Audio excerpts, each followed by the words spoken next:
Hey there, guys. In this clear, we're going to be killing Treshen again. Some of you guys have asked me to do a clear without Karten, without things like Mave and all the powerful stuff. So we're going to be taking some old favorites off the bench. We're going to be taking things like Esther and Elena. Most importantly, we're going to be taking Best Mogul Napi to the fight. The free unit, Ling isn't technically free, but she was in the shop this month. And then Kresnik as well and Cacteria. They're a little important for this clear. Level 99, no modifiers. Anyway, overall, pretty cheap clear that hopefully most of you can copy if you choose to. Okay, so we're going to start off with, wait for all this to be autocasting. Alright, Kresnik is going to Shifted Shining Siphon on the boss to imbue the boss with Light Element. We don't want Napi to have Light Element, and that is an AoE imbue, so we're going to use Napi in the base form to Rage Beast Roar herself as the second action to get rid of the Light imbue. Now we're going to have Ling shift and do triple. We're going to Blithe, we're going to Dragon Dancer, and we're going to Moving Dance. Cacteria is going to Hollow Desert to imbue the party with Earth, Barbed Boost on Napi to attack buff, and Thorny Teamwork to give an Earth Resist buff to Esther. Esther is going to triple. We're going to just do a quick break.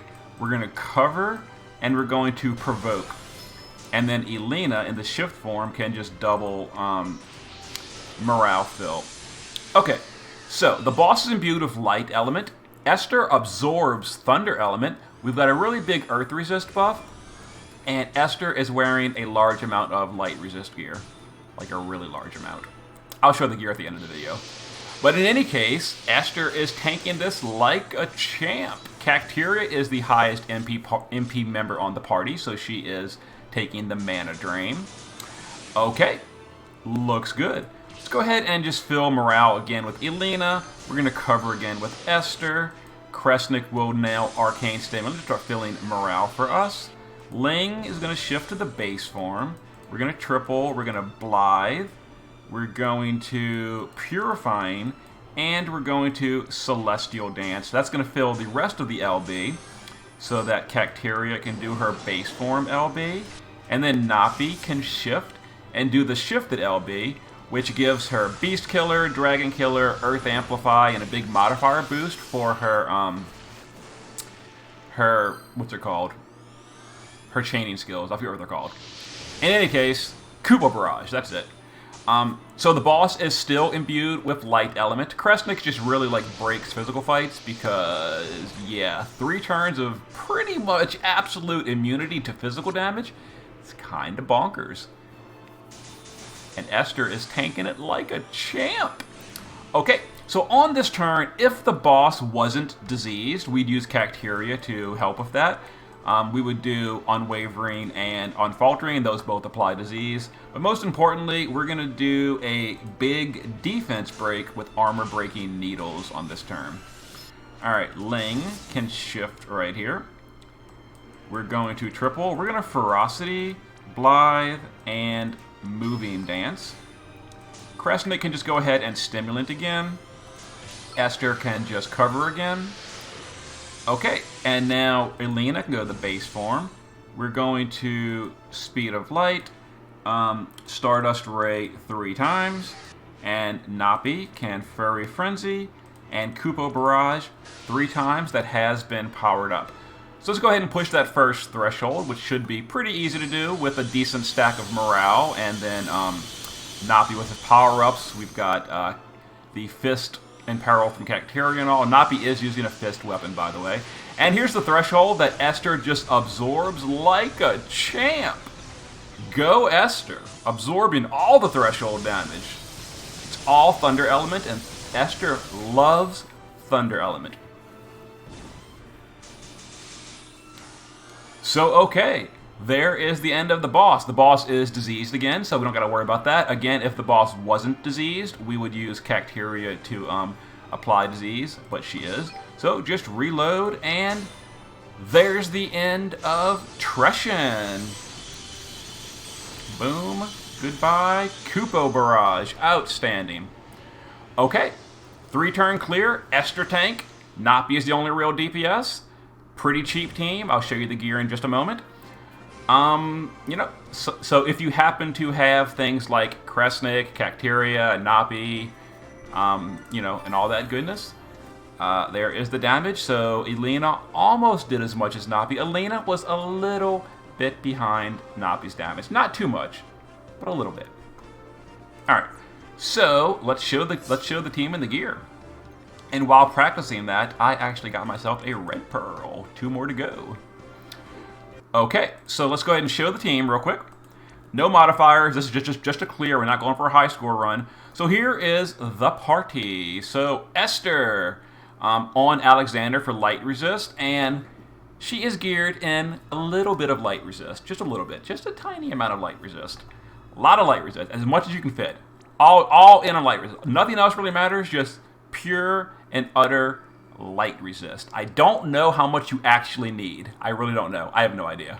But as much as you can, and there you go. I think, technically speaking, you only need something like 250. I don't know. I just went all in for light resist. And give her a TMR so she absorbs Thunder Element, so the threshold heals her up. Kresnik didn't use the base form. Shift form, just status immunity, and whatever. That's it. Status immunity. He does, he imbues the boss with light and then fills morale for us.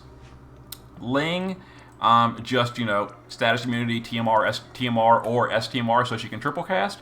She fills morale, fills LB gauge. LB gauge fill is important because we do need Napi's LB gauge filled, and Napi is busy on the first 2 turns. So we need someone else to fill Napi and Cacteria, actually. Cacteria has a lot of MP. So 3,000 MP. I didn't need quite that much. Just as much MP as you can possibly fit so that the mana drain goes to Cacteria.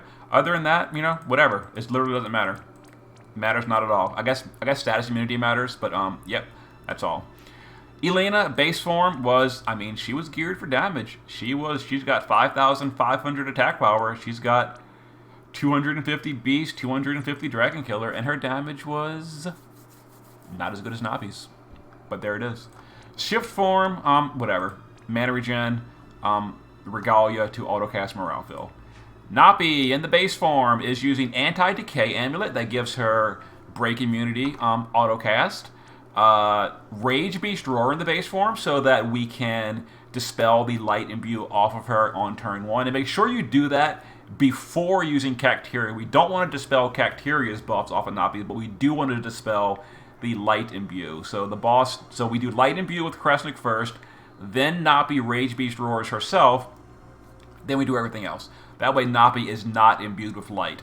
So there we go. And we get an external Earth imbue from Cacteria. Turn 2, we do the shifted LB on Napi. That, among other things, it does a 135 Earth Imperil, so does Cacteria, so that doesn't really matter. It does a 50% Earth Amplify. It does a 150 Dragon and Beast Killer buff. It also does a 70x modifier to Kupo Barrage, and that's tripled because Kupo Barrage is a triple skill, so that's actually a 210x modifier per cast, on top of all the morale stuff that it does. Fist build, because fists are better than greatswords. Higher variance, not to mention Cacteria is doing a 35 Fist Imperil, which is way better than Napi's 30 Greatsword Imperil. Chain cap increased, killer buff, 5,300 attack power. Ling's card, so I'm not even using Laura or Tifa's card in this clear. This is a very cheap card. And we've got maxed everything. Max Dragon, Max Beast. There it is, guys. The clear for Treshen with Napi and Cacteria and Esther. Okay, see you next time.